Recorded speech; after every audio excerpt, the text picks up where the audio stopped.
What's going on, my broskiis? My name is Toadski, back again, here to bring you guys yet another One Piece Dream Pointer video. Now, we made the initial video yesterday, showing you guys around, giving my first impressions of the game, but I know that inevitably a question that a lot of people are going to ask, and considering it is a new game, a lot of people want to reroll, people will ask, what should I be rerolling for? And the thing is because it's so early in the game, I don't really think that there's like a standout, like a number one best unit in the game, at least right now. From what I've experienced and judging by my account, like I've got some pretty cool characters like Ace and the Blue Zoro, and I also have Eustass Kid, so I can give a pretty good opinion on at least these characters in particular, but I do have a fair idea as to what the other characters will do, and if I don't know what they do, I will actually use a screen translator that I have to get a bit of an idea as to what these characters are actually doing. So I guess we'll start with the characters that I currently have, and I'll give you a rundown of exactly what they do. Now, Crocodile is interesting. We get him for free just by playing the game, completing the tutorial quest.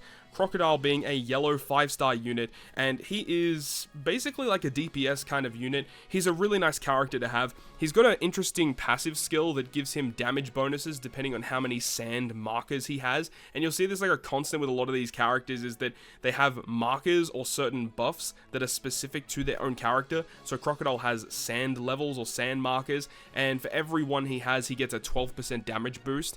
And the thing about it though is that every turn you lose one level of the sand markers, but his ultimate skill can actually reapply the sand markers, which is cool. You get a 1 or 2 levels of sand marker back on your character. He's got an AoE skill. He's got a single target damaging skill that also inflicts poison to the enemy. Also, the AoE skill can reduce enemies' defense.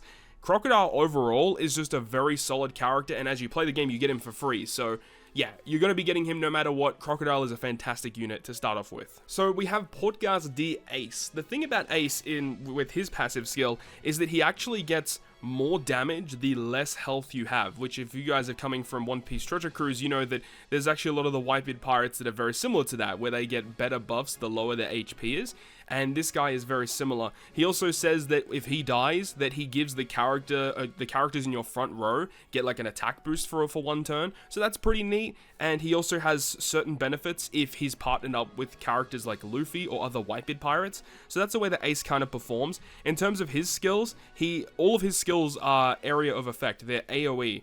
This one here is the one you want to be looking at though. This one will inflict burn on the opponent or ignite them. As you actually increase the level of this skill, the chance of the ignite will increase, but this is a really important skill because there are other skills like this one right here. I think this does more damage, or his ultimate skill, it does more damage based on the number of levels of burn that are inflicted on the opponent. And of course, if he has low HP, more burn on the enemy, this ult will go crazy and do a lot of damage to the opponent. So that's kind of important. That's the way that Ace kind of performs, and there's not actually a lot of good red characters in the game right now, but Ace seems very solid. If you can get him leveled up, get his passives unlocked, and level up his skills, he does actually end up doing a lot of damage. And if you can partner him up with someone that increases your attack value, like Tashigi for example, then yeah, this guy kind of pops off and can go crazy. So the next one on the list here is Eustass Kid. Now, Eustass Kid is an interesting character in the fact that he is not that great in normal content, but he will have some kind of uses in PvP. And the thing about Kid is that with his skills, he has like multiple different skills. The first one here that you're seeing, this skill has the ability to just do damage to the opponent, and it also has something else. Let me go ahead and just translate it real quick. But it is a single target damaging skill, and it also says that it does have a chance to inflict like dizziness or to just stun the opponent, which is very powerful, of course. So that's very cool. But the other skill that he has, this one right here, is not a damage dealing effect. This actually applies a barrier on Kid. So you can see, depending on the levels, you will get a higher percentage of barrier. But another thing that it does is it takes ultimate gauge off of your opponent that you target with this. So if you can see that your opponent is about to use an ult skill, this skill can take away their ult gauge, meaning that they have to use more normal skills to build up that gauge once again. So that is kind of the use of this guy. He's a very defensively focused character, and his ult does do some damage and I think has a chance to stun the opponent as well. But from personal experience, I found Kid to be pretty underwhelming in normal content, but that's just the way that I feel. You guys that may have pulled him may have differing opinions, but Eustass Kid right now hasn't seemed super exciting, but in PvP, I think that his defensive focus and the ability to take ult gauge from the opponent could be very good. So I was lucky enough to pull the brand new World Zoro, and this guy's very powerful. So his effect and his whole kit is based around when you use a skill, you have a chance to apply a blue marker on himself, very similar to how Crocodile gives himself sand markers. Zoro can give himself blue markers, and every blue mark he has gives him more damage, and he does have additional effects if he's partnered up with characters like New World Sanji, for example. Now, as for Zoro and his skills, this skill is an important one because it does have a chance to inflict the tear debuff. And this tear debuff is incredibly strong, as at the start or the end of your opponent's turn, they actually take a certain chunk of HP away due to, it's based on like Zoro's attack value, is dealt as additional damage to the opponent. So the reason why that is good is because you have this other skill that says that if the opponent has this tear debuff, then it has a higher crit chance. So for every level of tear debuff on the opponent, there's an additional multiplier up to a maximum of 30% at level 1. But of course, if you're actually able to get it to max level here, that it can be, it's a max level of 30% additional crit that you can get. So that's pretty cool, right? It's a lot of damage. And then this also just does more damage based on the tear debuff, or it can also apply a tear debuff.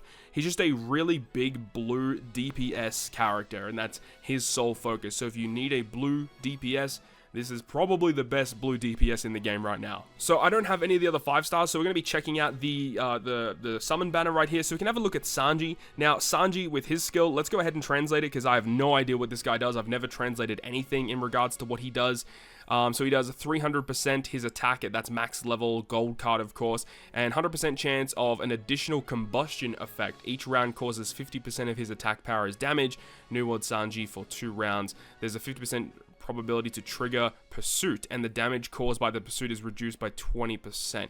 Okay, so it's just damage dealing unit that can have an effect of combustion. I assume combustion might be the specific thing for Sanji. Let's have a look at that secondary skill here.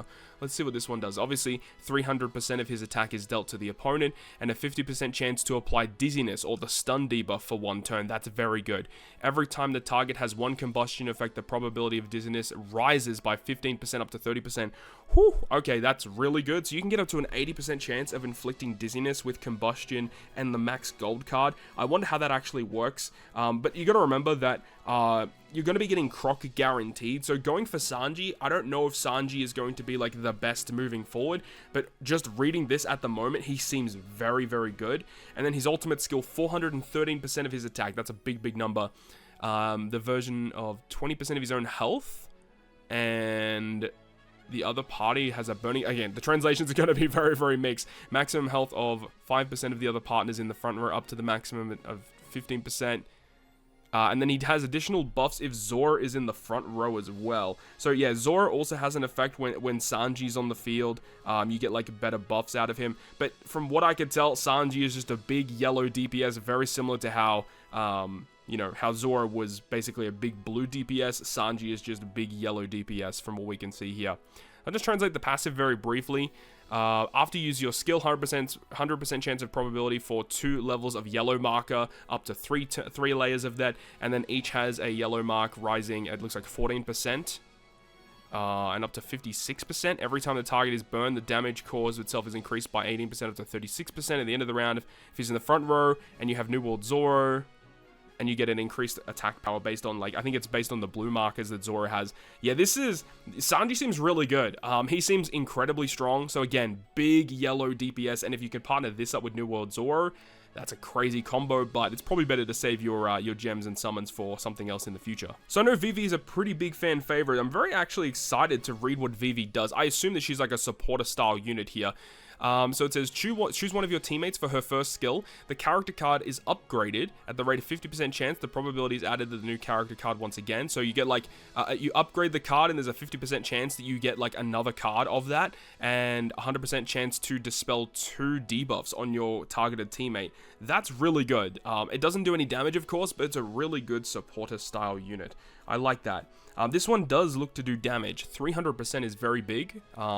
300% to a single target, 100% chance to give the enemy 2 layers of attack decrease for 2 turns. Okay, so reducing enemies' attack. I like it. Just good. Just an all-round good effect.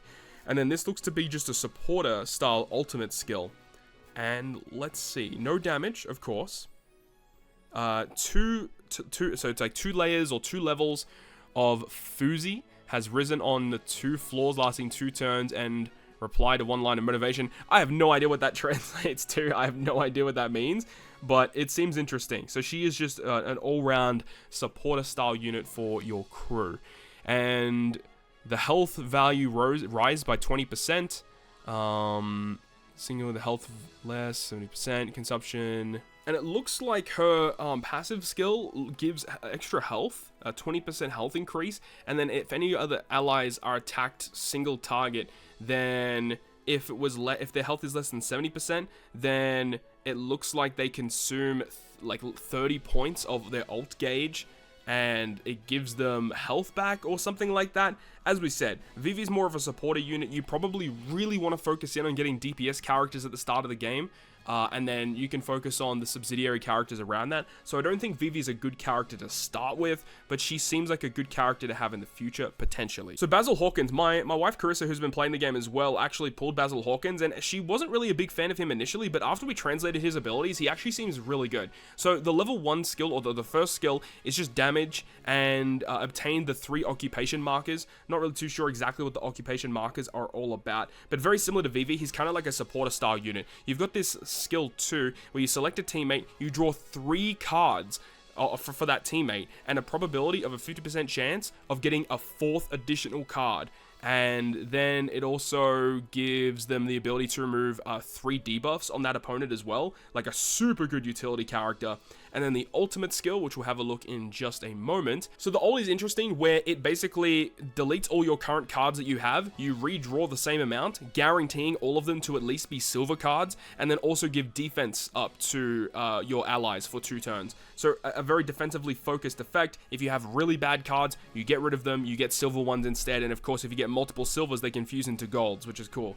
And then his passive skill, it looks like it does a lot of different things. So that's kind of crazy, kind of kooky. So Hawkins basically just gets stats based on the amount of those occupation markers that it mentioned in his first skill. So for every one that he gets like further slight buffs to his attack, his defense, etc. So Hawkins is another supporter style unit focused on refreshing your cards and giving buffs and deleting debuffs on your characters, which is kind of cool. Capone Bege is going to be the next one we're going to have a brief look at. Capone, he's going to be a tank kind of unit. His first skill is 300% attack, 100% chance to dispel 3 positive buffs on the opponent. That actually looks really good.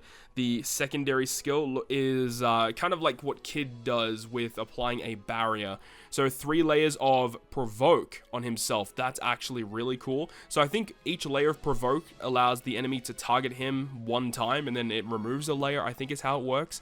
And then he also gets a barrier that lasts for 2 turns as well. So he's just like super defensively focused. And then you've got his ultimate skill, which doesn't do as much damage as some of the characters that we've had a look at previously. It does damage. It increases your entire front row's defense for 2 turns. So I don't think Capone is that good, especially when you have, you know, really high DPS characters like Zoro, and even the free-to-play Sanji is a really good DPS unit as well. Like if you just need to start your game with good DPSs, and Capone is not really doing that. However, because of his defensive focused abilities and the also ability to remove beneficial effects off of the opponent, I think he may have some use in PvP. And then the last character we're going to have a look at is Apoo, and I have no idea what he does, but he is another red character, so he actually might be kind of good with it. Let's have a look and see what he actually does. So he does damage, and he also says that he has additional combustion, and the flame damage will be 70% attack power to the enemy for 2 turns. Actually relatively similar to Ace. Kind of looks like a single target version of Ace, potentially. Let's have a look at his